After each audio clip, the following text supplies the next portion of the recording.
Hello everyone and welcome back to EverlastCyber.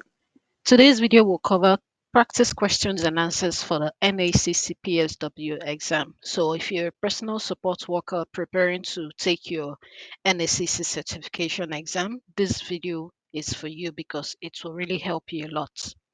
We'll start right off with the questions. Question 1. Which is an example of a hazardous material? A. Oxygen in the air. B. Drugs used in cancer therapy. C. Deodorants. D. Soaps and shampoos. While oxygen can support combustion, especially in high concentration, ambient oxygen is not hazardous under normal conditions. Drugs used in cancer therapy, on the other hand, are cytotoxic agents because they are hazardous materials. They can cause harm through skin contact, inhalation, or accidental ingestion, and these require special handling. Deodorants are not generally considered hazardous in normal use, and soap and shampoos are everyday hygiene products.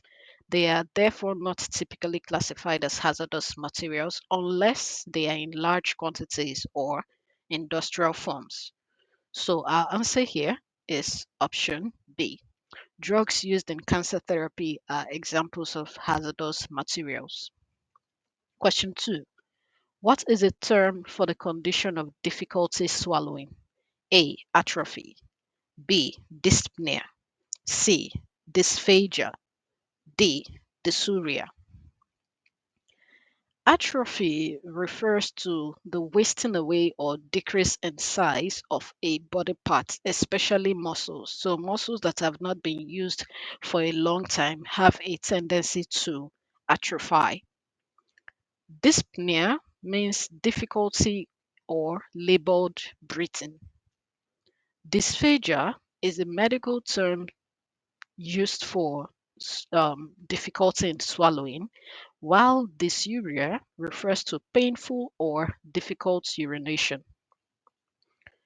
Based on the explanations, the answer here is dysphagia. There are different swallowing disorders that causes a variety of symptoms that can include the feeling that food or liquid is hard to swallow and that it is getting caught in the esophagus. That is, it is sticking on the way down to the stomach. Some other symptoms can be pain when swallowing, which can occur in the throat or chest, and it can also mimic heartburn or even heart related symptoms. Another symptom is coughing triggered by the feeling of food or liquid sticking in the throat or esophagus, or even entering the airways. So, the condition of difficulty in swallowing is known as dysphagia. Question 3.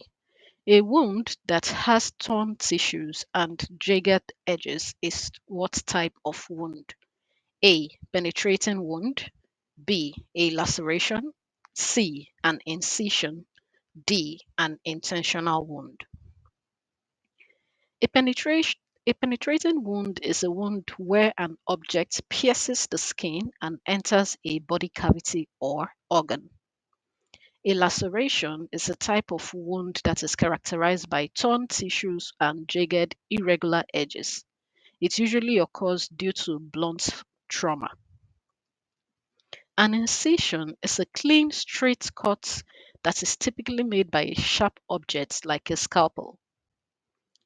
An intentional wound is a broad term that is used in medical or surgical contexts for wounds that are made deliberately, for instance, during surgery. It doesn't describe the physical characteristics like jagged edges, so this wouldn't be the correct answer. Our answer would be option B. A laceration is a wound that is characterized by torn tissues and jagged, irregular edges, and it usually occurs due to blunt trauma. Question 4. A 53-year-old man fell while taking a shower. His wife found him lying on the floor, fully conscious. She drives him to the ER, where the physician notes paralysis of one side of the man's body and loss of the ability to speak. Which of the following statements best describes his current diagnosis? A. The client experienced a cerebrovascular accident and now has quadriplegia. B. The client experienced stroke and now has scleroderma. C. The client experienced a cerebrovascular accident and now has paraplegia. D. The client experienced a stroke and now has hemiplegia. Looking at these options, quadriplegia is the paralysis of all four limbs. But based on this scenario, it doesn't match the case because the scenario states that the client experienced paralysis on one side of his body. Scleroderma is a chronic connective tissue disease and it is not related to stroke or sudden paralysis. Paraplegia is the paralysis of the lower half of the body, that is the leg, so it is not one-sided. Hemiplegia refers to paralysis on one side of the body, and this is consistent with the symptoms described in this case. A stroke, which is also known as a cerebrovascular accident, occurs when blood flow to a part of the brain is interrupted or reduced, and this causes brain cells to die. Based on this explanation, the best case scenario for the diagnosis is option D. The client experienced a stroke and now has hemiplegia. So, hemiplegia is the paralysis of one side of the body, and this is consistent with the symptoms described in the scenario where there is paralysis on one side and loss of speech. Question 5. Which of the following is not considered an example of unsuccessful verbal communication? A. Negating. B. Dismissing. C. Ignoring. D. Distraction. Negating involves contradicting or rejecting what someone says, and this is a form of unsuccessful verbal communication. Dismissing is verbally brushing off or devaluing what someone says, and this is another form of unsuccessful verbal communication. Ignoring, while usually nonverbal, it can be paired with verbal cues, and this is also considered an unsuccessful communication. Distraction refers to nonverbal behavior, such as fidgeting, checking your phone, or lack of attention, and it is not a direct form of verbal communication. If we go back to the question, it says which of the following is not considered an example of unsuccessful verbal communication? So our answer here is option D.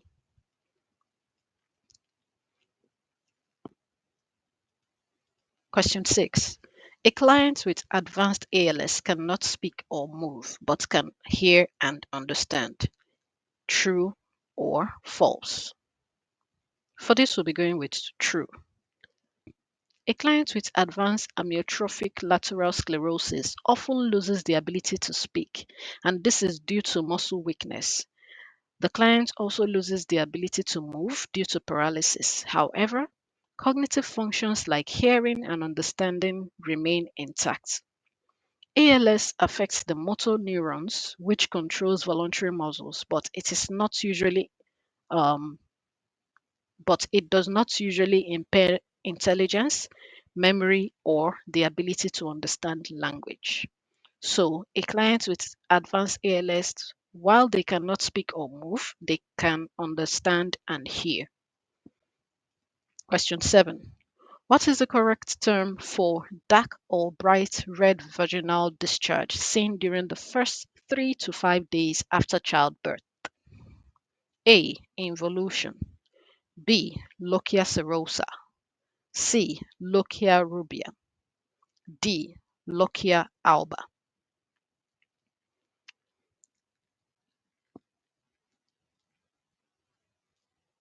After childbirth, vaginal discharge progresses through 3 stages as the uterus returns to its normal size. The first stage is the lochia rubra, and the color of the discharge is usually bright red or dark red. The time frame is usually the first 3 to 5 days postpartum, and it usually contains blood, fragments of decidua, and mucus. The second stage is lochia serosa, and the discharge is usually pinkish or brownish. The time frame for this is around day 4 to 10, and it contains less blood, more leukocytes, wound exudates, and mucus. The third stage is lochia alba, and the discharge is usually whitish or yellowish white, and this is after day 10 up to several weeks later. In this case, the content is mostly the leukocytes, mucus, and epithelial cells. So our answer here is option C, lochia rubra. Question 8. Which statement about Down syndrome is true? A. Down syndrome is caused by birth trauma. B. Persons with Down syndrome have an extra chromosome. C. Down syndrome is the most common inherited cause of mental impairment. D. Down syndrome results from the body's inability to make a protein. Down syndrome is a genetic condition and it is not caused by injury during birth, so option A is not our answer. People with Down syndrome have 3 copies of chromosome 21, hence the name trisomy 21. So, Down syndrome, also known as trisomy 21, is a genetic disorder caused by the presence of an extra copy of chromosome 21. In option C, while Down syndrome is a common genetic cause of intellectual disability, it is usually not inherited, but rather the result of a random genetic event. In option D, the statement we have there describes some metabolic or genetic conditions, but this does not describe Down syndrome. So our answer here is option B. Persons with Down syndrome have an extra chromosome. This is the statement that is true. Question 9. Clara is experiencing things that aren't real. What is this called? A. Apathy. B. Depression. C. Delusion. D. Hallucination. Apathy is a lack of interest, concern, or enthusiasm, but it is not related to perceiving unreal things. Depression is a mood disorder characterized by hopelessness, sadness, or lack of energy. It may include psychotic features in severe cases, but hallucinations are not typical. Delusion is a false belief that is held despite evidence to the contrary.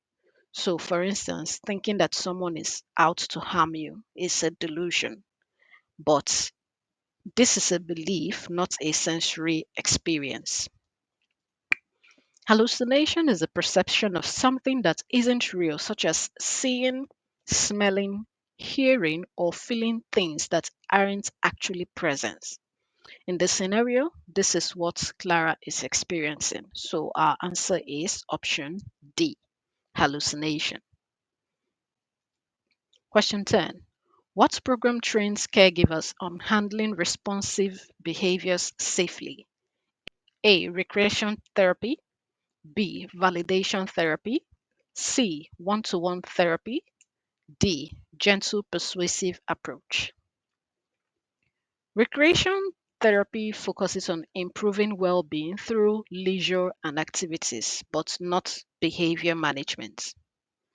Validation therapy is a communication technique that acknowledges and empathizes with a person's feelings, but it doesn't train for managing responsive behavior. One-to-one therapy involves individualized sessions, but it doesn't imply a standardized program for handling behavioral issues. Gentle Persuasive Approach is a training program specifically designed to help caregivers manage and respond safely to responsive behaviors such as resistance, aggression, and wandering. This is often seen in individuals with dementia or other cognitive impairments. So, based on the option, our answer is option D, gentle persuasive approach. This is a program that trains caregivers on handling responsive behaviors safely. Question 11. When medication has serious consequences on an individual's health, these reactions are known as A. Side effects, B. Severe side effects, C. Adverse effects, D. Life threatening side effects. Side effects are any unintended effects of a medication, and this can be mild or serious. Severe side effects in option B is not a commonly used formal term in medical terminology. Adverse effects or adverse reactions refer specifically to harmful or serious reactions caused by a medication that negatively affects an individual's health.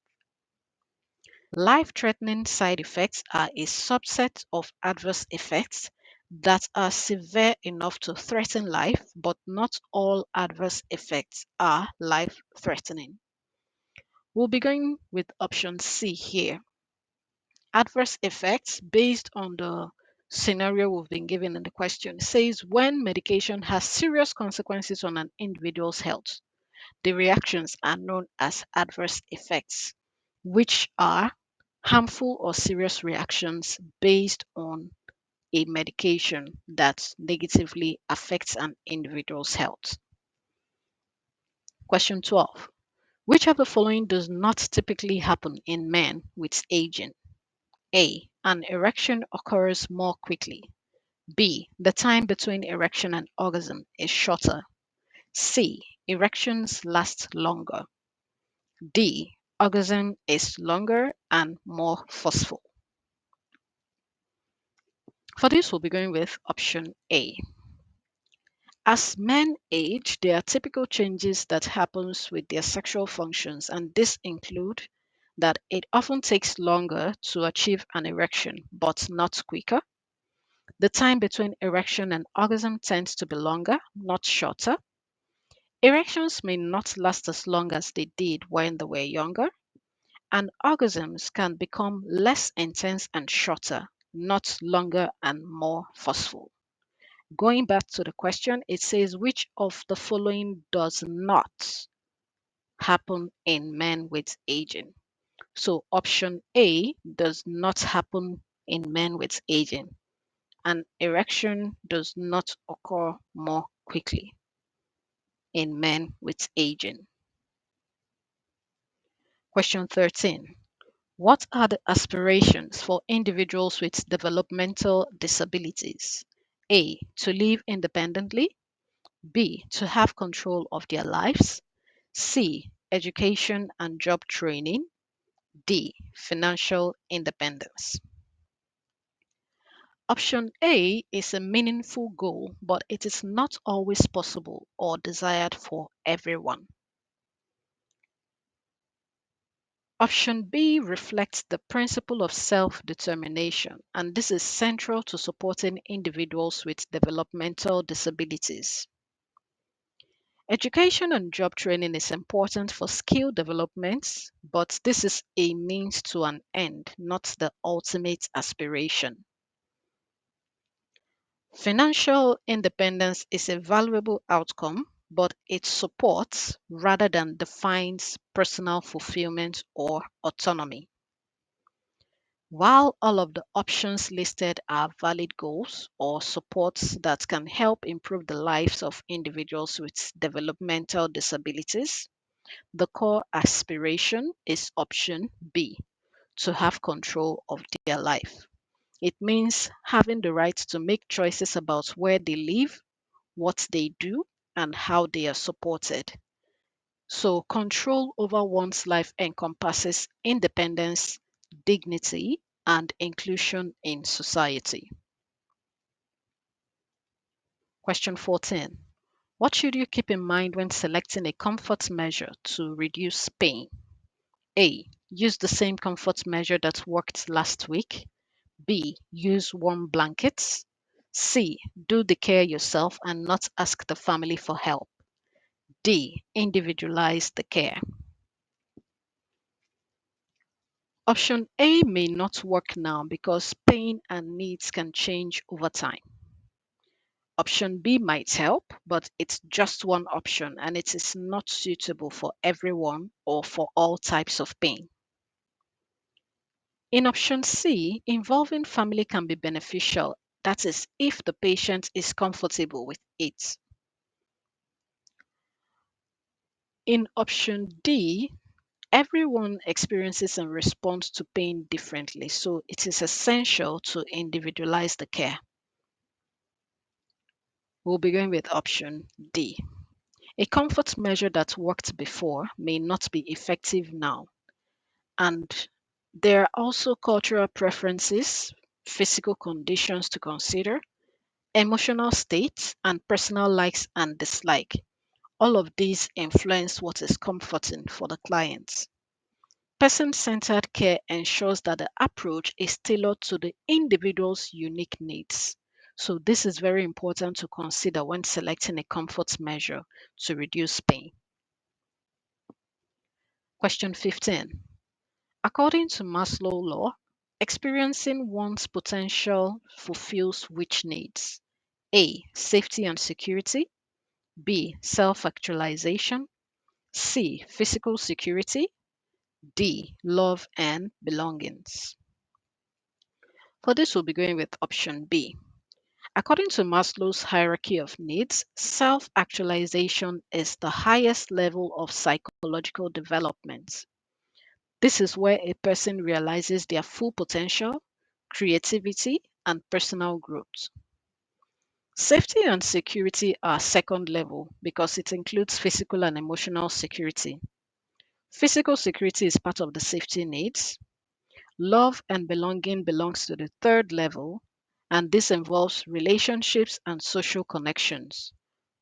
Self-actualization is the top level because at this point, it means fulfilling one's potential and personal growth. So it includes creative activities, different types of personal growth. So this is where a person realizes their full potential. Question 16. Which body system meets increased energy demands during exercise through blood flow? A. Blood vessels. B. Lymphatic system. C. Circulatory system. D. Cardiovascular system. Blood vessels are part of the cardiovascular system and they help carry blood, but they don't work alone to meet energy demands. The lymphatic system helps with immune defense and fluid balance, but it is not involved in delivering energy during exercise. Circulatory system is a broad term that includes both the cardiovascular and lymphatic system, but it is too general for this context. During exercise, the cardiovascular system, which includes the heart, blood, and blood vessels, plays a crucial role in meeting the body's increased energy demands. So it does this by increasing the heart rate and cardiac output. It enhances blood flow to muscles, and it also delivers oxygen and nutrients. For this, we'll be going with option D. Although the blood vessels are part of this system, they don't meet the energy demands alone. So in this case, we'll be going with option D, cardiovascular system. Question 17. Fainting is A. Syncope, B. Systemic, C. Hypotension, D. Contracture. Syncope is the medical term for fainting, and this is a temporary loss of consciousness caused by a sudden drop in blood flow to the brain. Systemic refers to something that is affecting the entire body or system. Hypotension means low blood pressure, and while this can cause fainting, it is not the same thing as fainting itself. Contracture refers to the permanent tightening of muscles or joints, but this is unrelated to fainting. So, based on the explanations, we'll be going with option A. Syncope is the medical term for fainting, and this is a temporary loss of consciousness caused by a sudden drop in blood flow to the brain. Question 18. What is the easiest way to move a heavy object? A. Pushing. B. Pulling. C. Sliding. D. Lifting. Pushing is generally the easiest and safest way to move a heavy object because it allows you to use your body weight and stronger leg muscles. It also reduces strain on the back compared to lifting or pulling. Pulling can strain the back and shoulders more than pushing, especially if it is done repeatedly or with poor posture. Sliding may work on smooth surfaces, but it creates friction and it is not always efficient or safe. Lifting requires the most effort and carries the highest risk of injury, especially if it is not done correctly. So we'll be going with option A.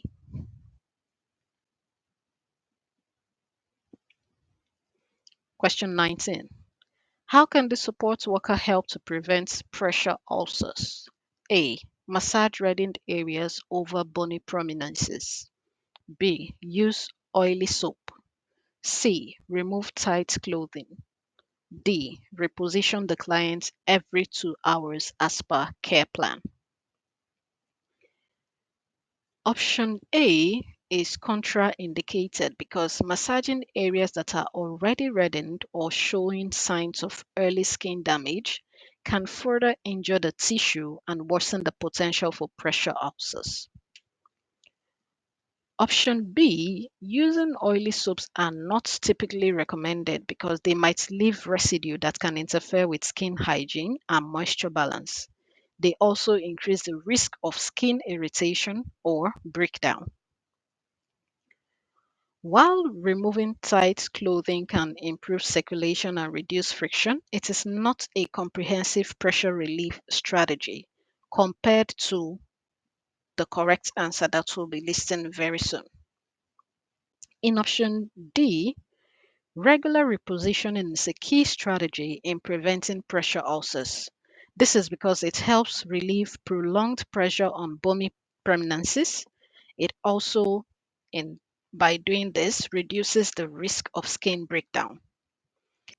A care plan that includes repositioning every 2 hours is a commonly recommended practice in many care settings. So our answer here is option D. Question 20. Gentle persuasive approach is A. Respectful. B. Punitive. C. Self-protective. D. Both A and C. For this, we'll be going with option D. The Gentle Persuasive Approach is a training program that is designed to help caregivers respond effectively to individuals with dementia or responsive behaviors. It emphasizes respectful care, that is, treating the person with dignity, empathy, and understanding.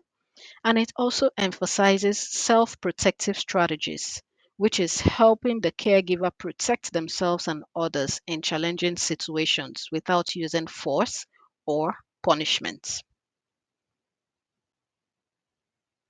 So that's why we're going with options A and C.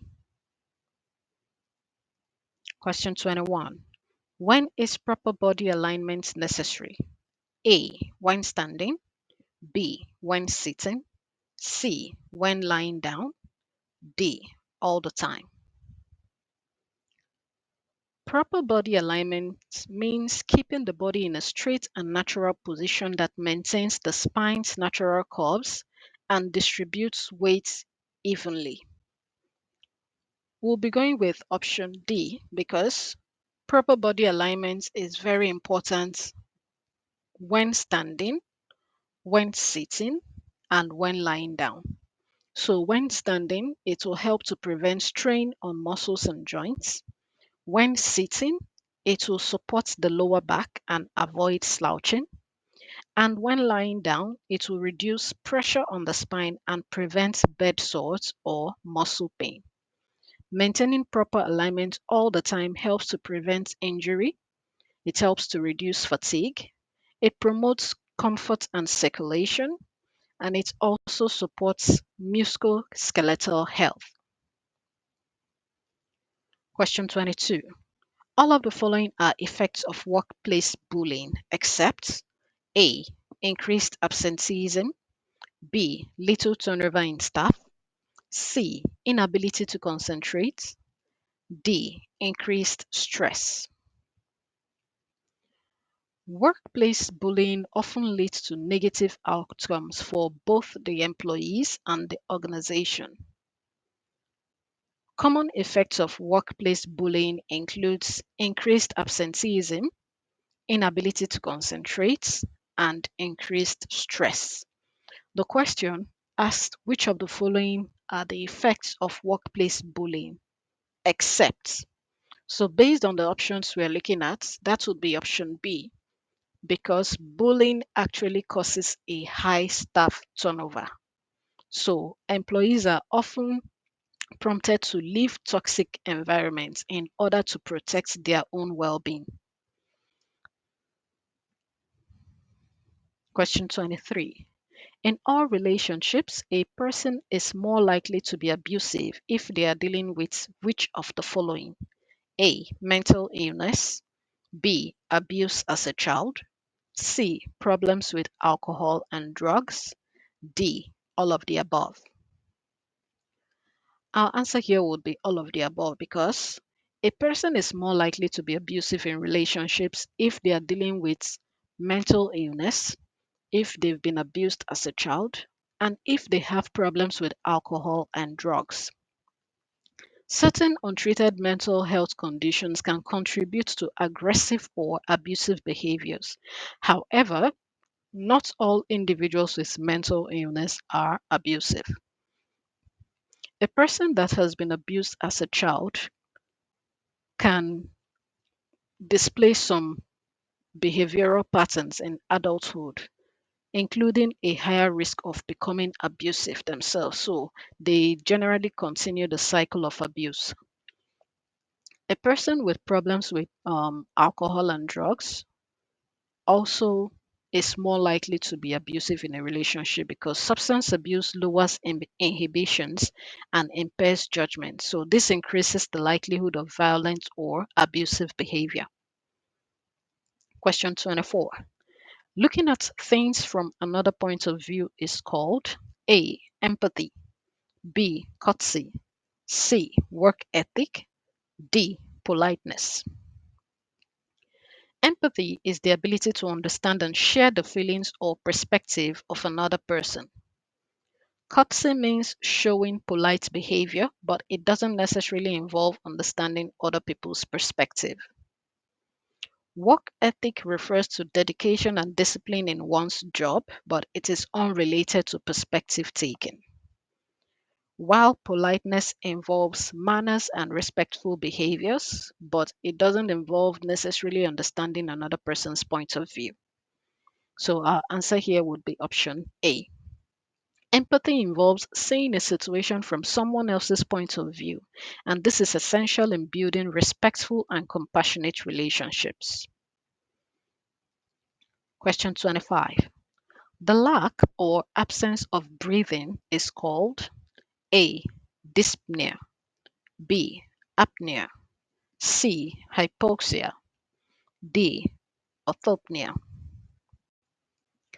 Dyspnea refers to difficulty or labored breathing, not the absence of it. Apnea is a complete lack or absence of breathing. It can be temporary or it can be a medical emergency, so it depends on the context. Hypoxia means low oxygen levels in the tissues, and this can be a result from poor breathing, but it is not the same thing as not breathing at all. Orthopnea is difficulty breathing when lying flat, and this is commonly seen in people with heart or lung conditions. Based on the question, our answer would be option B, apnea. This is temporary absence of breathing or a complete lack of breathing. This brings us to the end of the part 1 questions and answers for the NACC PSW exam prep. Don't forget to like, comment, and share, and also hit the subscribe button so that you'll be informed when we upload the part 2 video of the 2025 NACC PSW exam prep.